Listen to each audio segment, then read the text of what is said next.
you very much for coming. Yes, I'll try to be, I promise to be, I have a lot to talk, but I promise to be precise. In Dutch way, not in Russian way, so 45 minutes, okay. I imagine you have a lot of questions. So, today we have an unusual lecture, simply because in the course of this lecture you will witness at least two crimes I will make immediately in this stage. In fact, I made already the first one because I call what's happened in Ukraine a war, not a special operations. And since March of this year, if I call in Russia war, not a special operation, as a journalist I may be in prison for 15 years. That's why Russian journalists, independent Russian journalists, real journalists, they fled Russia in a hurry in February, in March, especially in March, then in April, because it's a real danger. And this is a call in law, public dissemination of false information about the use of the armed forces of Russian Federation. So, and it's even more complicated for Russian soldiers, because legally they do not participate in any war. So, and if you are killed there, it's a question if your widow or if your family will get any money from that. So, and as Russian Foreign Minister Sergei Lavrov said on March 10th, we did not attack Ukraine. So what's happened in Russia on February 24th? So the simplest explanation is, we all became Star Wars character. As Chancellor Palpatine became an emperor in one day, so the Putin became a dictator from a president also in one day, in 1 minute. But the only problem that we are not in a movie, but in a real life. So I personally and many Russians, we did not believe that Putin would dare to start a war in Ukraine. Not simply because the war it's a crime against humanity, not just because Russians and Ukrainians we are really are or were brotherly people, but because of historical memory. For World War II, for the Soviet Union started 4 in the morning, June 22nd, 1941, when Hitler troops crossed the border, started to bomb Kiev and other cities. And every citizen of the Soviet Union, every schoolboy, remember that fact. And one of the most popular songs about the war in the Soviet Union was written in December 41 about that.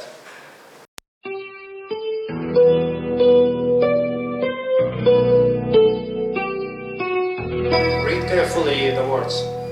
It's strange how it's closer to what's happened now. Written December 41.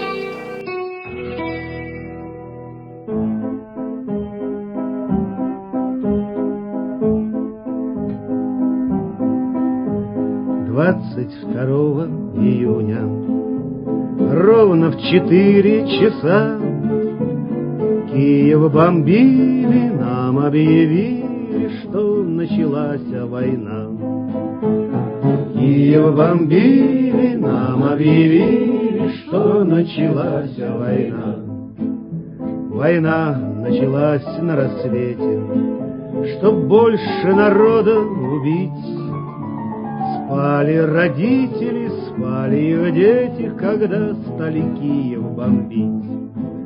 Врагов шли большие лавины, их не было сил удержать. Как в земли вступили родной Украины, то стали людей убивать. За землю родной батькивщины поднялся украинский народ.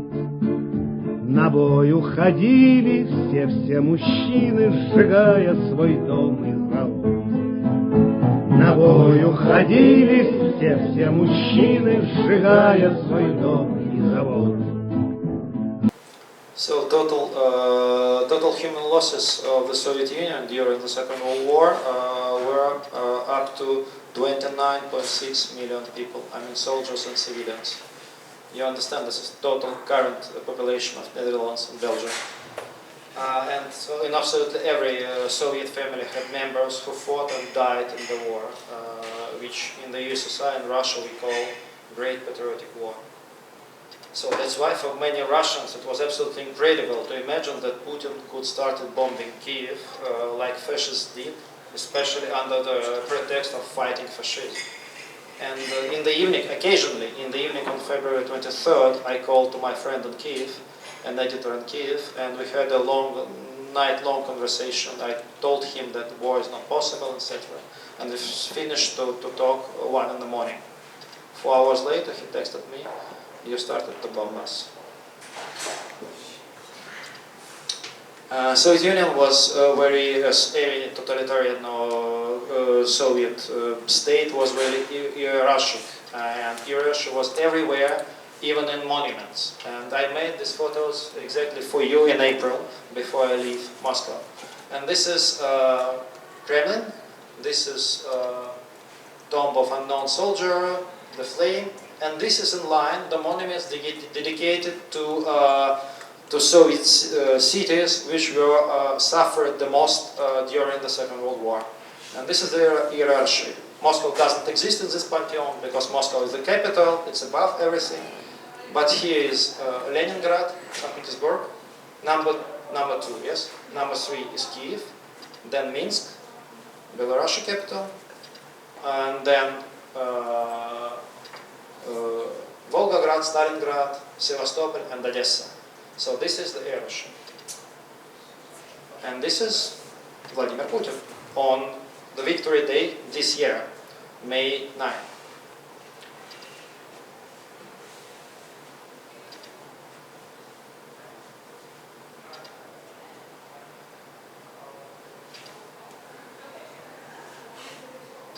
So Leningrad. So he pays tribute to cities which were suffered during the Second War. And so on, I don't want. So he put everything, so all flowers to all, including Odessa. And so I'm not as expert in psychology to make any diagnosis, but definitely he lives in completely different realities. In one, he pays tribute to the city which was suffered from fascists, and the same day he bombed Odessa, the 9th, 2 hours later. So, but for me, no doubt, he was misinformed by his, by his advisors, and they told him that Ukrainians hate Zelensky and loved him, and he will capture Kiev in 3 days, and so he started this insane and so crazy war. This is, let's say, joke or not joke, I don't know how to say it, but this is, in fact, this is my second crime today, because now if you compare fascism and communism, Hitler, Germany, and Soviet Union, it's also a crime. I don't know the author of this picture. You know, of course, that yes, this is the symbol of this war. Yeah. So, but why most of Russians still support Putin and his special operation? Of course, first of all, because of censorship. It's very efficient. The laws are really terrible, so that's why activists and journalists fled the country. And this is, it's not only laws, but they act. You see, after 2 wars, 2 months of the war, almost 2,000 Russian websites, different websites, independent media, human rights organizations, even a service for school children were blocked in Russia. Our Russian website, MoscowTimes.ru, has also blocked since April 15, but we found an antidote. Our traffic in May even rose slightly, but not twice as in previous months. And this is just to give you an idea, where it's, of course, it's not full overview, but where now some Russian independent media, see Riga, Vilnius, we are in Amsterdam and in Yerevan, so Belgrade, Riga, again, Dubai, etc., etc. So, and why people still believe to Putin? Because propaganda works always like this. So this is screenshots made soon after Bucha case was published. And this is Yandex, state-controlled Russian search. This is Google. The screenshot was made by Meduza, it's a Russian media outlet, on 4th of April. And you see the difference in picture. Terrible. Of course, but propaganda evolves. And now I made this screenshot late May. Of course, you don't see already only nice pictures about Bucha. And let's play a little bit. Are you ready to recognize this information? First video. First is easy.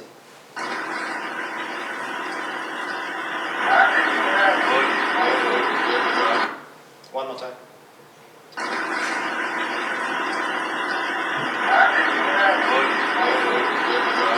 So who may tell me what's wrong with this video? Of course. Okay.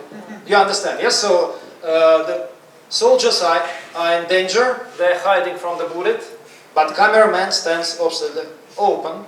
And this guy, he really surprised. Oh guys, what are you doing here? Making movie. The second is more difficult. It's made by RIA Novosti. This is the second biggest state news channel. News agency. One more time. Oh.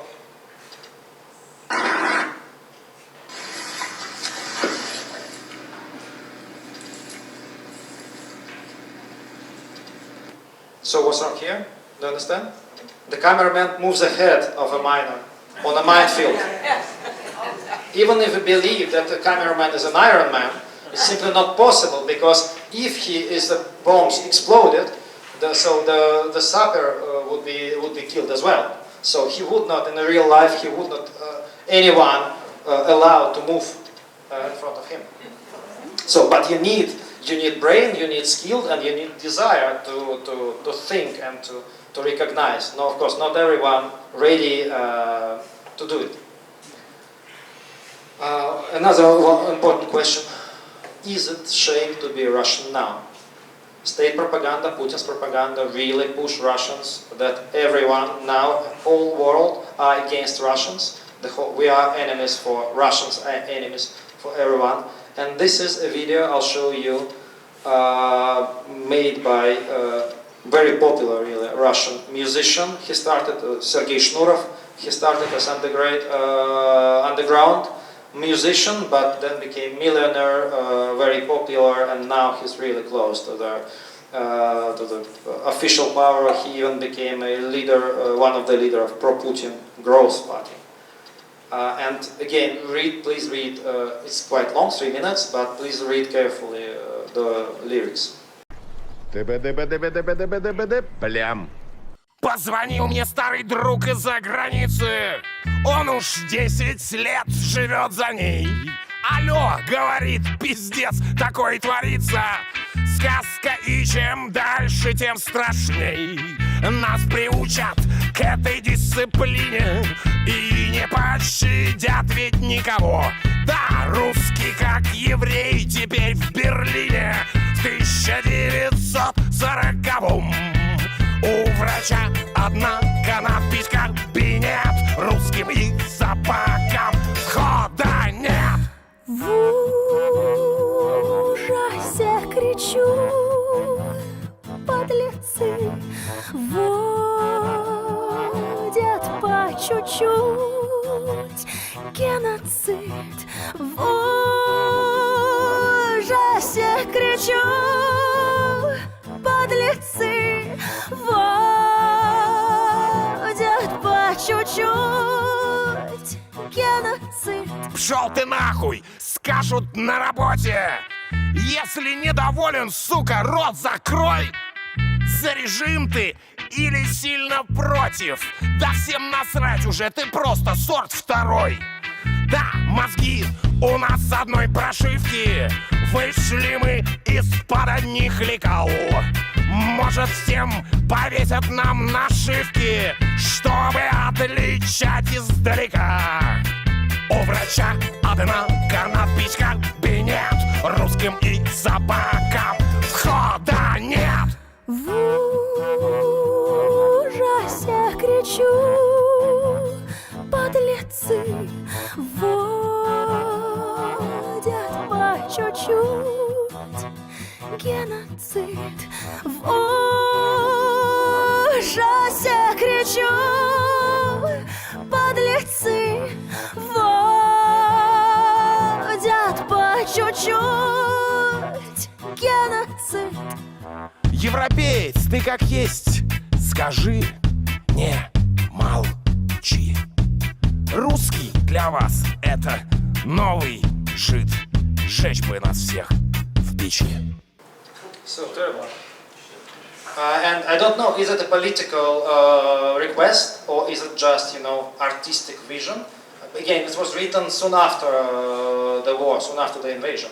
But it's terrible, and this is exactly what Putin needs. To indoctrinate all Russians, the whole world against Russia, not against his regime. So, and this is what we need together to prove opposite. But so, how many Russians are against the war? Definitely there are millions, but unfortunately no one knows the exact answer, simply because as independent media, also all socialist services, they were destroyed, and they became,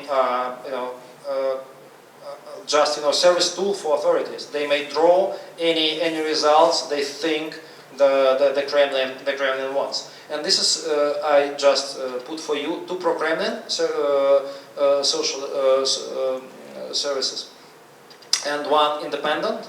It was even proclaimed foreign agent, but you see the results more or less the same. But the question, first of all, what is the real percentage of Russians who agree to participate in opinion polls? And the second, how many respondents are telling the truth, but not they think the interior want to hear? And the high support of the war against Ukraine among Russians can be explained by imposed consensus.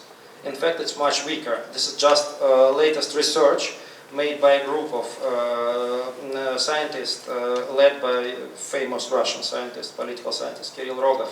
And according to their estimates, between 10 and 15% of respondents may be inclined to falsify their preference. But anyway, on the whole, between 50 and 75% who agreed to answer, to participate in exit polls were in favor of the war, but however, the scale of support is highly dependent on the wording and conditions of survey. So, and my theory, and of course, it is also proven already that most of the people, they want to be with majority, and they answer if they think that majority are pro something or contra something. This is, and later I'll give you an opposite example about that. But my personal theory, the fact is Russia is a very rich country, but with very poor population, and the gap between the richest and the poorest is incredible.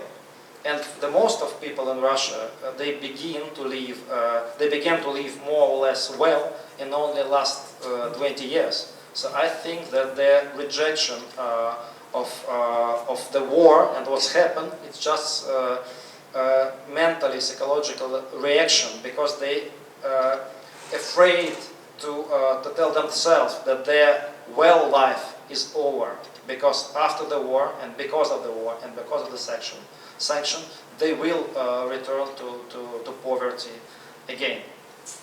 But why Russians? Definitely there are millions who are against the war. Why they do not protest against the war? And so in the beginning of the war, my Ukrainian friends asked me, why you are not in the street? What's happened? First of all, so Russia, despite Russia has parliament and elections, it is not a democracy, and never been a democracy under Putin. So, and the power in Russia completely independent from will of voters. The power in Russia rests on money from natural resources and from siloviki, from all these Putin troops. And there is no hope that any protest, even mass protest, will change the situation. Putin learned from Belarus that if the situation on the street under control, he will give the order to shut people, to Russian people, as now he kills Ukrainians. So, and then of course, repression and new laws and repression. So I told you about this law against fake news. It came into force on March 4th, and according to lawyer Pavel Chikov, by the end of May, already 53 criminal cases were instituted, 13 persons are arrested, 12 are hopefully escaped Russia. And these are these two laws. One is 15 years, the second is 5 years of prison. This is another, that's for different people. This is against journalists, and this is against normal people. If you violate, discrediting the army, you are a victim. You are guilty, and anyone can be considered as discrediting. A phrase from Bible or anti-war quote from Leo Tolstoy, and so if you repeat, you may imprison really, and we have already at least 4 cases of that, but totally already 2,000 cases on this article against discrediting army. But who are on danger? Not only journalists, not only activists. This is Sasha Skochelenko. She's an artist from St. Petersburg. We in the Moscow Times wrote several stories about her. She was arrested and put on jail on April 13 just for replacing supermarket price tags to information about actions of the Russian military in Mariupol. So she faces 10 years in prison. And this is even more incredible case. And this is also from St. Petersburg. This girl, her name is Victoria Petrova. And she was arrested on May 6 after she posted an anti-war video on her page in Russian social network Vkontakte, VK. And the problem that no one knows what in this video, because the network VK, they already deleted the video, and now her lawyer doesn't know what's in this video. And the most incredible that this girl, she has only 250 friends in this network and only 50 followers, not 50 millions, not 50,000, just 50. And she also faced 10 years in prison. So that's incredible. And VK, this Facebook is banned in Russia. You may use it via VPN, but legally it's banned in Russia. And so VK is the most popular chain social network in Russia, but now it's fully controlled by the state. So if a prosecutor asks some information about any person, this company immediately sent all information, and this is what happened. In fact, it's a lesson for the whole of the world that citizen and civil society institutions need to watch closely and resist any attempts authorities to turn digital services into surveillance tools. So here we are, mostly academic event, and I also want to raise one more important case. This is Bologna process. Now it's almost clear that Russia will cut Bologna process, will ban Bologna process. So it means that Russian students will have no chance to study abroad, and this is what Putin wants, to cut all information what's happened abroad, like in Soviet Union, so we simply cannot afford this. But on the other hand, the Council of European Union on April banned financial and other support to Russian state-owned or state-controlled organization in EU-funded programs, including Erasmus+. And you know that Erasmus was created for exchange, for student exchange and teachers exchange. And the budget was doubled to almost 30 billion euros, and thousands of Russians were participated in this program. And now, for me, it seems absolutely logical to relocate the Russian part of the program budget to direct support of Russian students who want and can study in the European Union. So again, we simply cannot allow Putin to steal generations of current Russian students and school children from civilization. And that's why, and this also need for professors, for teachers as well. So that's why, and I fully support your idea of the European university. Definitely, we need this. So because if the new Iron Wall were to reappear, it would take us another 30 years to educate young Russians and to instill European values to young Russians. Yeah, I still have time. Just a few slides. Remember, I tell you that Russians started to live well in only the last 20 years, and this is this rise, and this is deep drop after the collapse of the Soviet Union. And it seems that because of this war and because of these sanctions, the new drop, will be even bigger than it was in 92 and 94. The worst prediction made by Institute of International Finance, published just a couple of weeks ago, that Russia will lose 15% of GDP in 2022. That would be absolute record. And to compare, after the annexation of Crimea, Russian GDP dropped only by 2%, and during the global financial crisis in 2009, by 7.8%. And this is how such sanction works. They works really well and efficient, and this is for me one of the most significant picture. This is sales of passenger cars. You see. This is what's happened in April and May, drop almost to 80%. Even during the COVID, when dealerships were closed, they sell more cars. And this is, okay, just an idea. Will Russia repeat Venezuela's fate? This is the drop. In 20 years, Maduro and Chavez, they dropped Venezuela GDP by 80%. And the real consistent drop started in 2012. But what is interesting for us, this is 2014. After 2 years of consistent decline of GDP, the immigration from Venezuela started here.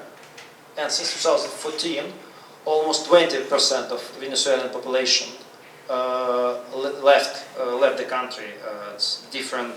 There are different estimates, and vary from 4.5 to 6 million people, and the current population of Venezuela is 29. But how large the immigration from Russia could be? This is a survey we made, and poll we made for our Russian readers and our Telegram channel in May. 1 week difference. Where do you live now? Of course, it's not pure sociology.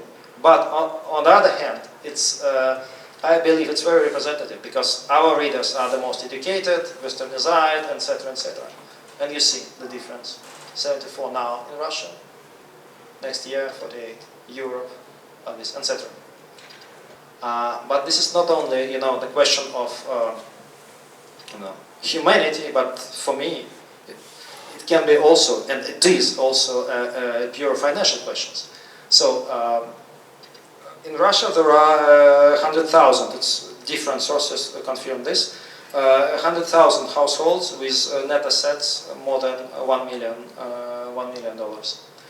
And I believe there are at least 2 or 3 million households with net assets between $100,000 or euros and 1 million. And what's happened now? So the Russians are banned to open bank accounts in Europe or everywhere. Russians are banned, all Russians, only because you have passport. Russians are banned to use their international bank cards. So you may bring only $10,000 cash if you immigrate. And what's happened? So this is the number. I take the minimum assets. And so what's happened? And these people, few millions, they will come anyway to Europe and to America again, because now we have political immigration, but later this year we will see professional migration, so professors, artists, etc., all people who cannot stay anymore. But real economic immigration will appear next year, next years. And I think there will be something like that, several millions, and then this pure mathematics. Either they come to Europe, to America, without their money, and this 30,000 billions, 300 billions, this is the total assets of Russian central banks, which now are frozen abroad. It's huge amount of money. Or they will work for Putin, for his war, and Europe and America will receive 6 more millions beggars, or these people will come with their money. So this is lose-lose, this is win-win situation, and in fact, nothing to be invented, because all these procedures, how to check and laundering money, etc., banks, they have all these procedures, and so just political decision need, but should not automatically refuse to open accounts simply because a person has a Russian passport. Yes, and so last slide, last idea. So definitely the main goal is to stop. The most important goal is to stop the war. But to stop the war, I'm absolutely sure that that we need West need to split Putin's elite. And at the moment, the West failed to do so. And I think that's a target for diplomacy and maybe for Secret Service, because now the sanctions, what the West, I mean personal sanctions, they imposing on Russian sanctions which are imposing to Russian elite, they are not dividing these people, but even who against Putin, oligarchs, but even Putin elite, but rallying around them. And of course, not everyone in Putin's entourage are negotiable, but majority are, because these people, you must understand, they have no moral, no principles, no ideals. They just care about their personal security and their money stolen from Russian citizens.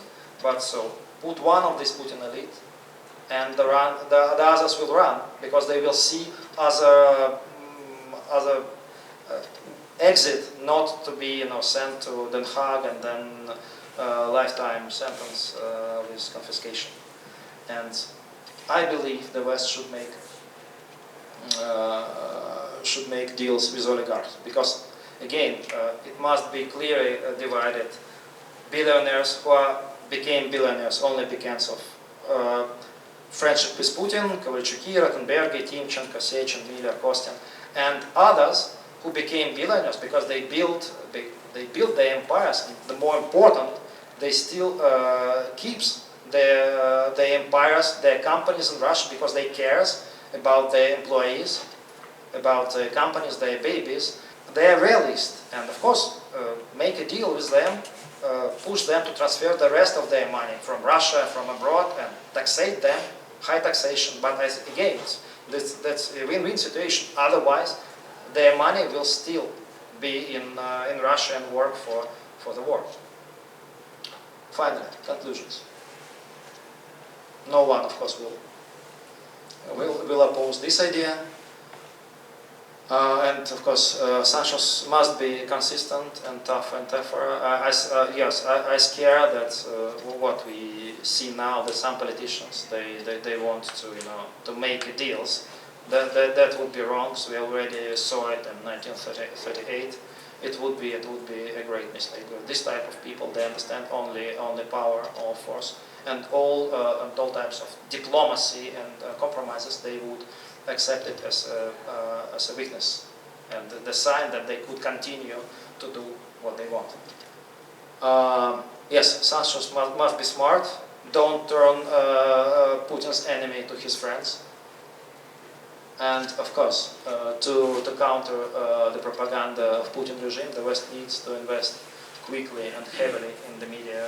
And trust me, there are thousands of real Russian journalists who is ready to tell the truth, what's happened in Russia, what's happened around Russia. But definitely we need more help and more investment. Especially we now start everything from scratch. So it seems I'm on time. So thank you very much for your attention.